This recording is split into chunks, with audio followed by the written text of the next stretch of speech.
Friends, ಎಲ್ರಿಗೂ ನಮಸ್ತೆ. Welcome back to my YouTube channel Hanu Mounika vlogs. ಇವತ್ತಾದರೆ ಬೆಳಗ್ಗೆಯಿಂದನೇ ವ್ಲಾಗ್ನ ಸ್ಟಾರ್ಟ್ ಮಾಡ್ತಿದ್ದೀನಿ. ಬೆಳಗ್ಗೆ ಅಂತಂದರೆ ಕರೆಂಟ್ ಇರಲಿಲ್ಲ. ಸೊ ಅದರಿಂದ ಏನು ಅಂದರೆ ಹೆಂಗೋ ಪುಣ್ಯಕ್ಕೆ ಟ್ಯಾಂಕಲ್ಲಿ ನೀರಿತ್ತು. ಅದಕ್ಕೋಸ್ಕರ ನಾನು ಕೆಲಸಗಳೆಲ್ಲ ಮಾಡ್ಕೊಂಬಿಟ್ಟೆ. ಇನ್ನು ವೀಡಿಯೋ ಮಾಡಬೇಕು ಅಂತಂದರೆ ಲೈಟ್ ಇದ್ದರೆ ಚೆನ್ನಾಗಿರುತ್ತೆ, ಇಲ್ಲಾಂದರೆ ಸ್ವಲ್ಪ ಕತ್ಲಾಗಿ ಕಾಣ್ತಿರುತ್ತೆ ವೀಡಿಯೋಗೆ ಅಂತ ಹೇಳಿಬಿಟ್ಟು ಕರೆಂಟ್ ಬರೋವರೆಗೂ ವೆಯ್ಟ್ ಮಾಡಿದೆ. ಸ್ವಲ್ಪ ಕೋಲ್ಡ್ ಎಲ್ಲ ಕಡಿಮೆ ಆಗಿದೆ, ಬಟ್ ವಾಯ್ಸ್ ಮಾತ್ರ ಇನ್ನೂ ಹಾಗೇ ಇದೆ. ಬೆಳಗ್ಗೆಯಿಂದ ಕರೆಂಟಿಗೆ ಕಾದಿದ್ದು. ಕರೆಂಟ್ ಹೋಗಿದ್ದು ರಾತ್ರಿ 10:30 11 ಗಂಟೆ ಆಗಿತ್ತು. ಅವಾಗ ಹೋಗಿರೋ ಕರೆಂಟು ಇವಾಗ ಟೈಮ್ ಬಂದು ತೋರಿಸ್ತೀನಿ ರೀ. ನೋಡಿ, 10 ಗಂಟೆ ಆಗಿದೆ, ಬಂದಿದೆ ಕರೆಂಟು. ಅವಾಗ ಹೋಗಿರೋ ಕರೆಂಟು ಇವಾಗ ಬಂದಿದೆ. ಅದಕ್ಕೆ ಒಂದು ಸ್ವಲ್ಪ ಟ್ಯಾಂಕಲ್ಲಿ ನೀರಿತ್ತು, ಆದರೂ ಸರಿ ಅಂತ ಹೇಳಿ ಒಂದು ಸ್ವಲ್ಪ ಮೋಟ್ರ್ ಹಾಕ್ಬಿಟ್ಟಿದ್ದೀನಿ ಟ್ಯಾಂಕ್ ತುಂಬಲಿ. ಪಾತ್ರೆ ಎಲ್ಲ ಇದ್ದಿದ್ದು ನೀರಲ್ಲೇ ತೊಳ್ಕೊಂಬಿಟ್ಟೆ. ಸ್ನಾನನೂ ಅಷ್ಟೇ ಮಾಡ್ಕೊಂಬಂದ್ಬಿಟ್ಟೆ. ಕೋಲ್ಡ್ ಇರೋದ್ರಿಂದ ಏನು ಅಂದರೆ ತಲೆ ಸ್ನಾನ ಮಾಡಿಲ್ಲ, ಮೈಗೆ ಸ್ನಾನ ಮಾಡಿಕೊಂಡೆ. ಇನ್ನು ಈಗ ಬಂದು ಬ್ರೇಕ್ಫಾಸ್ಟ್ಗೆ ಅಂತ ಹೇಳಿ ಚಿತ್ರಾನ್ನ ಮಾಡಿದ್ದೀನಿ, ತೋರಿಸ್ತೀನಿ. ಅಂದರೆ ಈ ದೇವಸ್ಥಾನದಲ್ಲೆಲ್ಲ ಮಾಡ್ತೀರಲ್ವ, ಆ ಥರ ಮಾಡಿದ್ದೀನಿ ನೋಡಿ.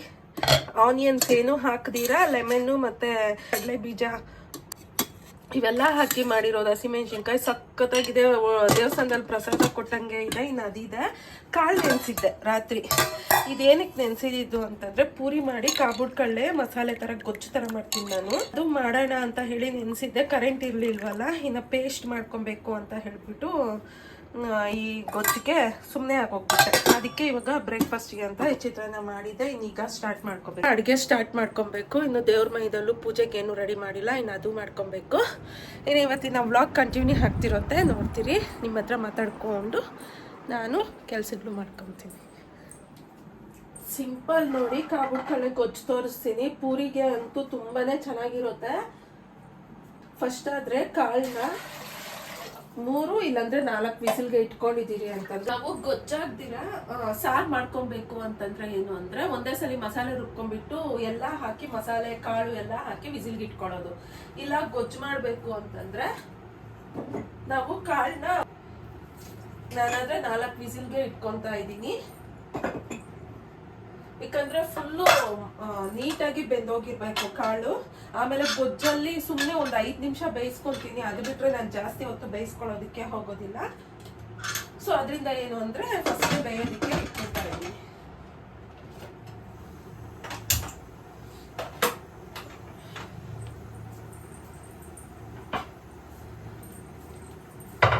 ಇದಕ್ಕೆ ಬಂದು 4 ಈರುಳ್ಳಿ ತಗೊಂಡಿದ್ದೀನಿ.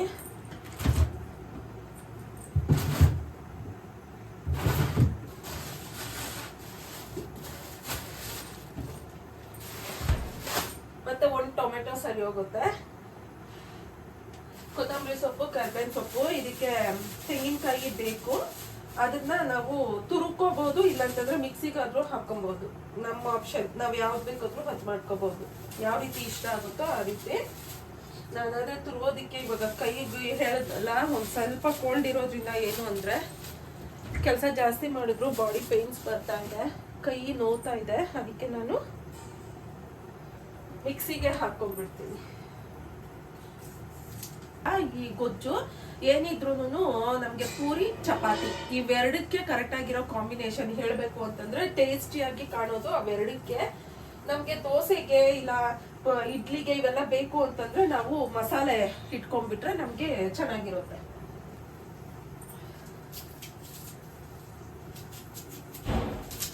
ಆ ಚೆನ್ನ ಮಸಾಲ ಕಾಳು ಬಂದು ಸುಮಾರು ನೋಡಿದೀನಿ ನಾನು. ಯಾರು ಅಷ್ಟೊಂದು ನಮ್ಮ ಫ್ಯಾಮಿಲಿ ಮೆಂಬರ್ಸ್ ಅಲ್ಲಿ ಯೂಸೇ ಮಾಡೋದಿಲ್ಲ. ಮೇ ಬಿ ಸ್ವಲ್ಪ ಸಪ್ಪೆ ಇರುತ್ತೆ ಅಂತ ಹೇಳ್ಬಿಟ್ಟು, ಇಲ್ಲ ಸಾರು ಚೆನ್ನಾಗಿ ಬರಲ್ಲ ಅಂತ ಹೇಳ್ಬಿಟ್ಟು ಗೊತ್ತಿಲ್ಲ. ಇದ್ರಲ್ಲಿ ಏನಿದ್ರು ಮಾಮೂಲಿ ಕಾಳು ಬರುತ್ತಲ್ಲ ಅದು ಯೂಸ್ ಮಾಡ್ತಾರೆ. ಇದು ಒಂದ್ ಸ್ವಲ್ಪ ಕಡಿಮೆನೆ ಯೂಸ್ ಮಾಡೋದು. ನಮ್ಮ ಅಮ್ಮ ಅವ್ರಂತೂ ಯೂಸೇ ಮಾಡೋದಿಲ್ಲ ಇದನ್ನ. ಈ ತರ ಮಾಡ್ಕೊಂಡ್ರೆ ನಮ್ಗೆ ಟೇಸ್ಟಿಯಾಗಿರುತ್ತಾ, ತಿನ್ಬೋದು. ಗೊಜ್ಜಾಗ್ಲಿ ಇಲ್ಲ ಮಸಾಲೆ ಇವೆರಡೇ ಮಾಡಕ್ ಆಗೋದುನು. ಇಲ್ಲ ಅಂದ್ರೆ ಮಾಮೂಲಿ ಉಸ್ಲಿ ಮಾಡ್ಕೊಂತೀರಲ್ವಾ, ಅದ್ ಮಾಡ್ಕೊಳ್ಳೋದಷ್ಟೇ.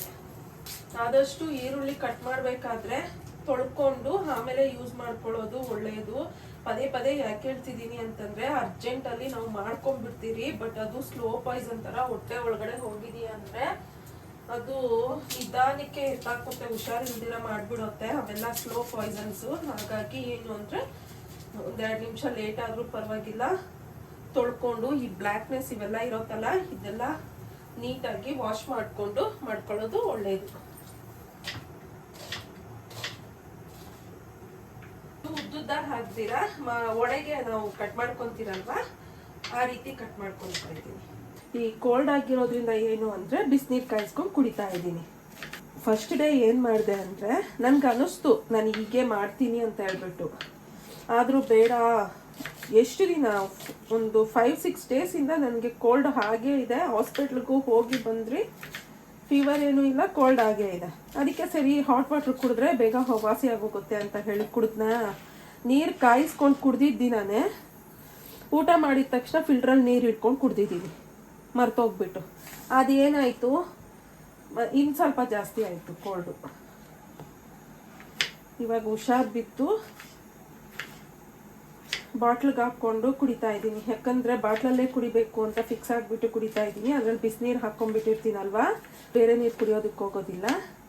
ನಂತರ ನೆನಪಿಲ್ದಿರ ಇರೋರು ಆ ರೀತಿ ಮಾಡ್ಕೊಳ್ಳಿ, ಬಾಟ್ಲಲ್ಲಿ ಹಾಕ್ಕೊಂಬಿಡಿ, ಅವಾಗ ನೆನಪಿರುತ್ತೆ. ಇನ್ನು ಶುಂಠಿ ಬೆಳ್ಳುಳ್ಳಿ ಪೇಸ್ಟ್ ನಾನು ಎಮರ್ಜೆನ್ಸಿಗೆ ಅಂತ ಪೇಸ್ಟ್ ಮಾಡಿ ಇಟ್ಕೊಂಡಿರೋದನ್ನ ಒಂದು ಸ್ವಲ್ಪ ತೆಗೆದು ಇಟ್ಕೊಂಡಿರ್ತೀನ. ಅದು ಈ ಥರ ಟೈಮಲ್ಲಿ ಯೂಸ್ ಆಗುತ್ತೆ. ಇನ್ನು ಇದು ವಿಸಿಲ್ ಬರೋವರೆಗೂ ವೆಯ್ಟ್ ಮಾಡಬೇಕು. ಇದು ನೋಡಿ ಕಳ್ಸಿದ ತೆಂಗಿನಕಾಯಿ ಇತ್ತಲ್ವಾ, ಅದನ್ನ ಸಾರಿಗೆ ಯೂಸ್ ಮಾಡ್ಕೊಳ್ಳೋಣ ಅಂತ ಹೇಳಿ ತಗೊಂಡಿದ್ದೀನಿ. ಇವಾಗ ಇದನ್ನೇ ನಾನು ಮಿಕ್ಸಿಗೆ ಹಾಕ್ಕೊತೀನಿ. ನೋಡಿ ಕಳ್ಸಿದ ತೆಂಗಿನಕಾಯಿ ಎಷ್ಟು ಚೆನ್ನಾಗಿದೆ, ಎಷ್ಟು ಚೆನ್ನಾಗಿ ಹೊಡೆದಿದೆ. ಮೊನ್ನೆ ದೇವ್ರ ಪಾತ್ರೆಗಳೆಲ್ಲ ತೊಳೆದೆ ಅಂತ ಹೇಳಿದ್ನಲ್ವಾ, ಅದ್ರದ್ದು ಕಾಯಿ ತೆಗ್ದಿದ್ನ. ಅದಕ್ಕೆ ಇವಾಗ ಅದನ್ನೇ ಹಾಕ್ಕೊಂಡ್ಬಿಡೋಣ ಅಂತ ಹೇಳಿ. ತೆಂಗಿನಕಾಯಿ ಇಲ್ಲ ಮನೆಯಲ್ಲಿ, ಖಾಲಿ ಆಗಿತ್ತು.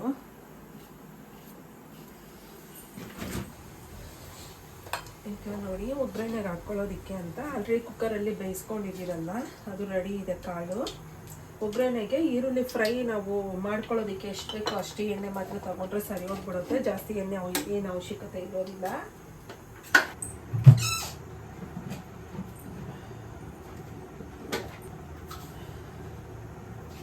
ಸಾಸಿವೆ ಹಾಕ್ಕೊಂತೀನಿ. ಇದೆಲ್ಲ ಕರೆಂಟ್ ಇರಲಿಲ್ಲ. UPS 1 ಅವರ್ ಇಲ್ಲ 2 ಅವರ್ ಏನೋ UPS ಅಲ್ಲಿ ಫ್ಯಾನ್ಗಳೆಲ್ಲ ಓಡ್ತು. ಮತ್ತೆ ನಿದ್ದೆನೇ ಇಲ್ಲ. ಅದಕ್ಕೆ ನನ್ನ ಮಗಳು ಇನ್ನೂ ಎದ್ದೊಳ್ಳೆ ಇಲ್ಲ, ಮಲಗೇ ಇದ್ದಾಳೆ. ರಾತ್ರಿ ಎಲ್ಲ ನಿದ್ದೆ ಇಲ್ಲ, ಯಾರಿಗೂ ಫ್ಯಾನ್ ಇಲ್ದಿರ.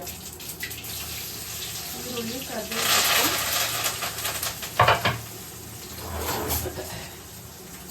ಈರುಳ್ಳಿ ಮತ್ತೆ ಕರಿಬೇವು ಸೊಪ್ಪು ಎರಡು ಹಾಕೊಂಡು ಫ್ರೈ ಮಾಡ್ಕೊಳ್ತೀನಿ. ಫಸ್ಟ್ ಈರುಳ್ಳಿ ಒಂದು ಸ್ವಲ್ಪ ಫ್ರೈ ಆಗಬೇಕು. ಈರುಳ್ಳಿ ಬಂದು ಒಂದು 80% ಫ್ರೈ ಆದರೆ ಸಾಕು. ನೋಡಿ ಚೆನ್ನಾಗಿ ಫ್ರೈ ಆಗ್ತಾ ಇದೆ. ಇದು ಒಂದು ಸ್ವಲ್ಪ ದೊಡ್ಡ ಬಾಣಲಿನ ತಗೊಂಡಿದ್ದೀನಿ. ಚಿಕ್ಕ ಬಾಣಲಿಯಲ್ಲಿ ಈ ರೀತಿ ಫ್ರೈ ಎಲ್ಲ ಮಾಡ್ಕೊಳ್ಳೋದಕ್ಕೆ ಆಗೋದಿಲ್ಲ, ಅರ್ಧಂ ಕೆಳಗಡೆ ಬೀಳೋ ಥರನೇ ಹಾಕ್ತಿರುತ್ತೆ. ಅದಕ್ಕೆ ದೊಡ್ಡ ಬಾಣಲಿನ ತಗೊಂಡೆ. ಕಾಳು ನೋಡಿ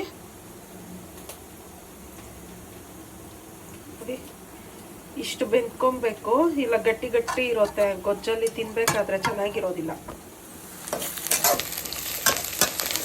ಈರುಳ್ಳಿ ಈಗ ಇದಕ್ಕೆ ಶುಂಠಿ ಬೆಳ್ಳುಳ್ಳಿ ಪೇಸ್ಟ್ನ ಹಾಕ್ಕೊಳ್ಳೋದೆ.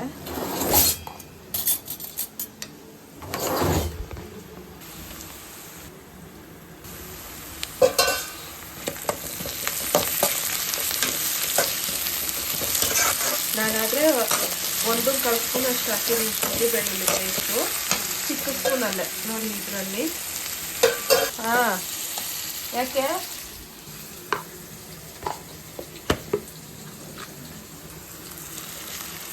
ಈಗ ಟೊಮೆಟೊ ಹಾಕ್ಕೊಂಡ್ಬಿಟ್ಟು ಒಂದು ಸ್ವಲ್ಪ, ಟೊಮೆಟೊ ಆಪ್ಷನಲ್ಲೇ, ನಿಮಗೆ ಬೇಡ ಅಂತಂದರೆ ಸ್ಕಿಪ್ ಮಾಡಿಬಿಡಿ.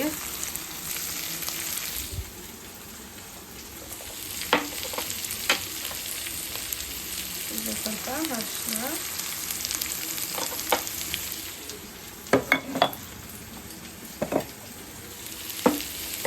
ಆಲ್ರೆಡಿ ಕಾಳಲ್ಲಿ ಉಪ್ಪು ಹಾಕಿದ್ದೀರಿ. ಇವಾಗ ಈ ಈರುಳ್ಳಿ ಟೊಮೆಟೊ ಹಿಡಿಯೋಷ್ಟು ಮಾತ್ರ ಉಪ್ಪು ಹಾಕ್ಕೊತಾ ಇದ್ದೀನಿ ಅಷ್ಟೇ. ಆಮೇಲೆ ನೋಡ್ಕೊಳ್ಬೇಕಂದ್ರೆ ಹಾಕ್ಕೋಬೋದು.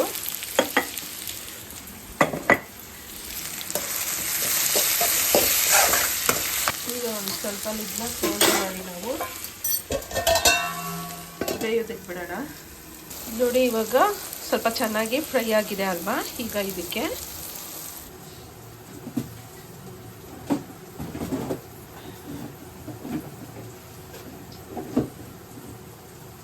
ಧನಿಯಾ ಪುಡಿ ಮತ್ತು ಖಾರದ ಪುಡಿ ಹಾಕ್ಕೊತಾ ಇದ್ದೀನಿ. ಧನಿಯಾ ಪುಡಿ ಅಂತೂ ನಾನು 1.5 ಸ್ಪೂನ್ ಅಷ್ಟು ಹಾಕ್ಕೊಂಡಿದ್ದೀನಿ. ಖಾರದ ಪುಡಿ 1 ಸ್ಪೂನು ಒಂದು ಸ್ವಲ್ಪ ಹಾಕ್ಕೊಂಡೆ.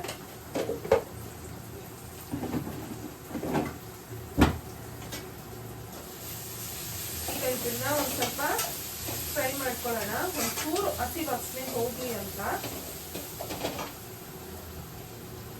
ಇದು ಈ ಕಾಳು ಬೇಯಿಸ್ಕೊಂಡಿದ್ರಲ್ವ, ಇದು ನೀರು ಬಗ್ಗಿಸ್ಬಿಟ್ಟು ತಗೊಳ್ಳೋಣ. ಅದನ್ನ ಇದಕ್ಕೆ ಹಾಕ್ತಾ ಇದ್ದೀನಿ.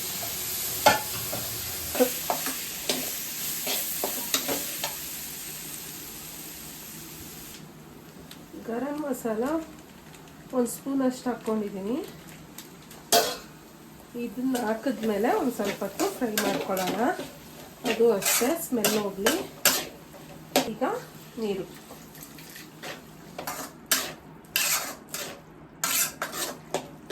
ಹಾಕ್ಕೊಂಡು ಮಿಕ್ಸ್ ಮಾಡಬೇಕು. ನನಗೊಂದು ಸ್ವಲ್ಪ ಗೊಜ್ಜು ಜಾಸ್ತಿ ಬೇಕು, ಅದಕ್ಕೆ ಈ ಗ್ಲಾಸಲ್ಲಿ 3 ಗ್ಲಾಸ್ ಅಷ್ಟು ನೀರು ಹಾಕ್ಕೊಂಡಿದ್ದೀನಿ. ಮಸಾಲೆ, ಈರುಳ್ಳಿ ಇವೆಲ್ಲ ಒಂದು ಸ್ವಲ್ಪ ಜಾಸ್ತಿ ಹಾಕಿದ್ರೆ ನಮಗೆ ಸ್ವಲ್ಪ ಗೊಜ್ಜು ಜಾಸ್ತಿ ಆಗುತ್ತೆ. ಮಸಾಲೆ ಅಂದರೆ ಗರಂ ಮಸಾಲ, ಧನಿಯಾ ಪುಡಿ ಎಲ್ಲ ಹಾಕಿದ್ರಲ್ವಾ, ಅದು ಹೇಳ್ತಿರೋದು. ನಿಮಗೆ ಬೇಕು ಅಂದರೆ ಚಿಕನ್ ಮಸಾಲೆ, ಮಟನ್ ಮಸಾಲೆನೂ ಹಾಕ್ಕೋಬೋದು. ಎರಡೂ ಹಾಕಬೇಡಿ, ಎರಡರಲ್ಲಿ ಯಾವುದಾದ್ರೂ ಒಂದಾದರೂ ಹಾಕ್ಕೊಳ್ಳಿ, ಚೆನ್ನಾಗಿರುತ್ತೆ ಅದು ಫ್ಲೇವರು. ನಾನೀಗ ಅದೆಲ್ಲ ಬೇಡ ಅಂತ ಹೇಳಿ ಬರೀ ಇದು ಮಾತ್ರ ಹಾಕ್ಕೊಂಡು ಈಗ ಒಂದು ಸ್ವಲ್ಪ ಉಪ್ಪು, ಬೇಯೋದಕ್ಕೆ ಜಾಸ್ತಿ ಹೊತ್ತೇನಿಲ್ಲ, ಒಂದು ಸ್ವಲ್ಪ ಹೊತ್ತು ಬೇಯೋದಕ್ಕೆ ಬಿಟ್ಟಿದ್ದೀರಿ ಅಂದರೆ ಬೇಯುತ್ತೆ. ಇದೇನು ನೀರಾಗಿದೆ ಅಂತ ಅನ್ಕೋಬೇಡಿ. ಬೆಂದಿದ ತಕ್ಷಣ ಒಂದು ಸ್ವಲ್ಪ ಗಟ್ಟಿ ಆಗುತ್ತೆ. ಇನ್ನು ನಾವು ತೆಂಗಿನಕಾಯಿ ಬೇರೆ ಹಾಕ್ಬೇಕಲ್ವಾ, ಸರಿ ಹೋಗ್ಬಿಡುತ್ತೆ. ನೋಡಿ ಈಗ ಆಗಿದೆ. ನೀವು ಬೇಕಂದ್ರೆ ಇದನ್ನ ಸ್ವಲ್ಪ ಸ್ಮ್ಯಾಶ್ ಸಮೇತ ಮಾಡ್ಕೊಬೋದು ಕಾಳನ್ನ, ಬೇಡ ಅಂದರೆ ಹಾಗೇನೂ ಹಾಕ್ಬೋದು. ಈ ಟೈಮಲ್ಲಿ ತೆಂಗಿನಕಾಯಿ ತುರಿ ಹಾಕ್ತಾ ಇದ್ದೀನಿ, ಹಾಗೆ ಕೊತ್ತಂಬರಿ ಸೊಪ್ಪು.